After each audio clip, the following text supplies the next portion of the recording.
अश्वत्थामा अजूनही येतो या मंदिरात. विदर्भ दौऱ्याच्या तिसऱ्या भागात आपण आज शेगावपासून थोडं दूर चाललोय. बुलढाणा जिल्हा फिरायची जेव्हा प्लॅनिंग केली होती तेव्हा आधी बोलणं झालं होतं लोणार येथील नयनसोबत आणि त्याने ओळखी करून दिली नांदुरातील संकेतची. संकेतने मला नांदुरा खूप कमाल त्याच्या दृष्टिकोनाने दाखविला आणि त्याच दरम्यान त्याने सांगितलं जळगाव जामोद सीमेलगतच्या बसलेल्या असिरगड किल्ल्याबद्दल. असे काय विशेष आहे या किल्ल्यात? तर मग सवंगडी हर्षदला सोबत घेतलं आणि आम्ही निघालो बुहरानपूरकडे.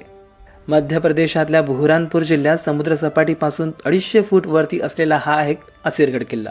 इतिहासात या किल्ल्याला बाबे दख्खन असं म्हणतात, कारण भूतकाळात हा किल्ला जेव्हा काबीज केला जायचा तर संपूर्ण दख्खनवर विजय मिळवायचे दरवाजे उघडायचे. किल्ल्याचे आर्किटेक्चर मोहून टाकणारे आहे.